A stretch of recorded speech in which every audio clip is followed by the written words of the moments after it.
Hey, tonight I rewatched Spirited Away by Hayao Miyazaki. We've been kind of working our way through Miyazaki films, and this is actually I think this is one of these this is maybe the first one that I saw by him, and I may have even seen it.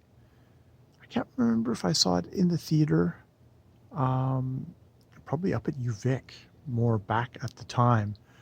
Um, and Janija had not seen it, so we watched it together tonight, and it was interesting to watch it in light of having kind of worked my way through quite a few of the other of Miyazaki's films.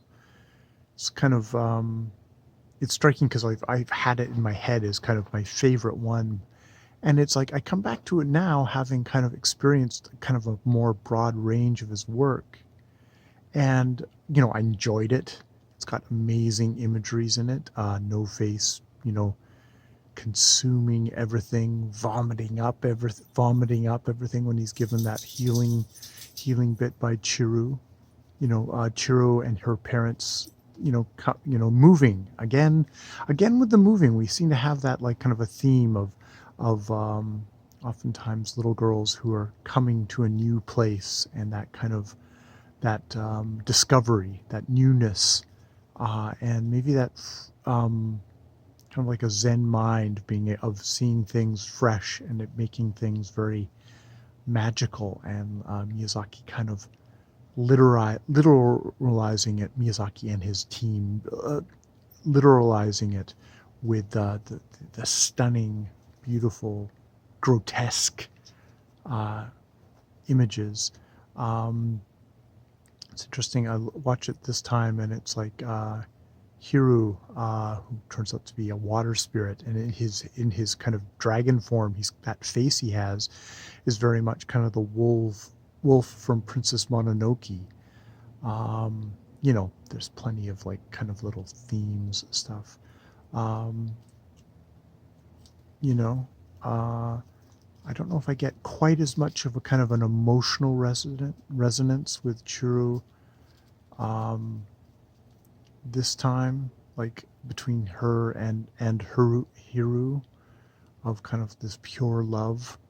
Um, but I also was in a bit of a dream state tonight, a bit tired, so that may have not sunk in as much. It's really been rewarding just to kind of be going through these films and experiencing them. Um, yeah, quite beautiful, quite um, artistic. The beautiful music, the beautiful kind of the character design and animation. Uh, the little baby who's gigantic, getting transformed into the little mouse, and the little miniature chuba bird, but turns into a mosquito. And again with the coal mites, that help this kind of almost Dr. Ock Spider-Man, spider-like creature who operates the boilers in the bathhouse. All the bathhouse women. There's that image with through rushing through the women, and all their dresses billowing up, and them giving kind of little static gasps as the wind kind of blows up their dresses. Is just kind of a beautiful little um, erotic little moment in this kind of a in a family picture. Just like all these little tiny little moments, but also just kind of the water covered area, and the train going through the water, and the ghost like figures, but they almost look like kind of like black men and women traveling on this train, and it's kind of just melancholy. And when they arrive at the twin sisters, the squeaking leaping lamp, who's very suspiciously making a sound, Ja pointed out, very much like the Pixar lamp noise that it made when it jumped around. which might be just a little call out to Pixar and the now fallen John Lasseter's company. So yeah, really enjoyed myself. There's still some more Miyazaki to go that I would like to. I'm gonna pick through.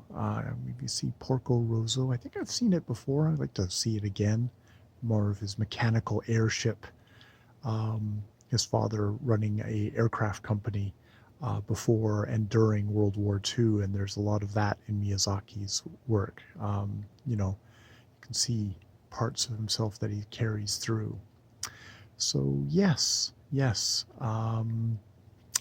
As we continue, um, just a real joy to kind of get to sink deeply into a filmmaker's work. More videos later.